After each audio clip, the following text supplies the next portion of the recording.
entendez? La petite fille qui a été enlevée. C'est notre sœur. Il est venu me voir ce matin, Patrice. Qu'est-ce qu'il voulait? L'argent.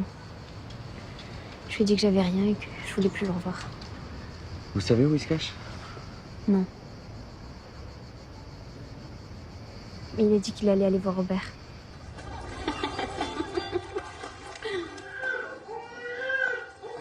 Vous le couchez sur le dos ou sur le ventre?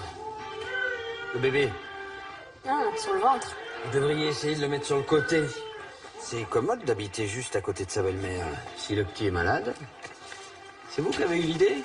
Non, c'est François. Il a dit que c'était plus simple. Elle le garde jamais, hein. Moi, je me fiche. Ouais. On dirait que vous vous fichez de pas mal de choses. Bon, ouais, là, si ça vous intéresse, je m'en vais. Ça pourrait être vous, là, sur les genoux de François. Il y a une différence d'âge, quand même. Et ça ne vous fait rien? Moi, mon mec ferait ça, hein, ce genre de photo avec sa mère, il se retrouverait direct avec sa valise sur le trottoir. Hein. Vous seriez jalouse, quoi. Bah oui, normal, quoi. Moi, je suis pas comme ça. En revanche, François, je suis sûr qu'il est jaloux de ceux qui aiment sa maman. Comme son père.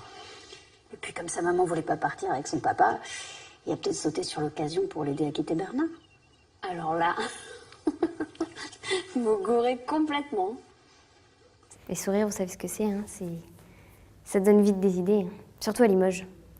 Parce qu'à Limoges, il y a quand même beaucoup d'hommes qui sont seuls. Ça se voit pas comme ça vu de l'extérieur, mais le juge m'a dit que c'était un des coins de France où il y avait le plus de dépressifs. Alors c'est pour vous dire. Quel sujet d'elle? Celui qui s'est occupé de moi quand ils ont fermé le restaurant à cause des hôtesses d'accueil.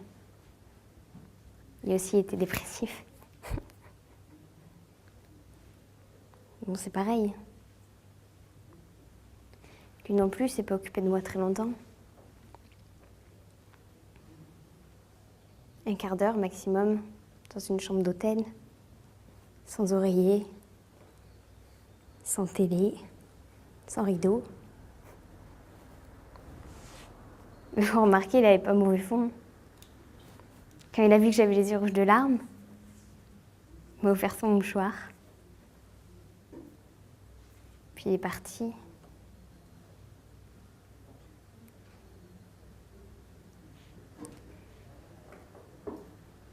Peut-être que j'ai jamais mérité mieux. Je sais pas, ça devait être écrit quelque part.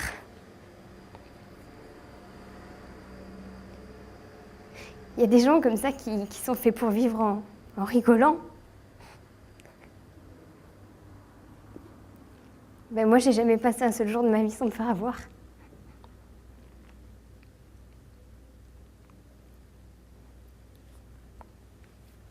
Tout ce qu'on m'a promis, j'ai toujours cru et puis j'ai jamais réussi à rien. Ni à servir à quelque chose, ni à compter pour quelqu'un, ni à être heureuse. Ni vraiment malheureuse finalement, parce que sûrement qu'on doit être super malheureux quand on a perdu quelque chose. Mais moi, j'ai jamais rien eu à moi par manque de bol. Comment vous voyez votre avenir, Adèle? Je sais pas. Quand j'étais plus jeune, j'avais qu'une seule idée, c'était de grandir. Alors je voulais que ça aille vite. Puis maintenant, maintenant je me demande à quoi ça a servi tout ça.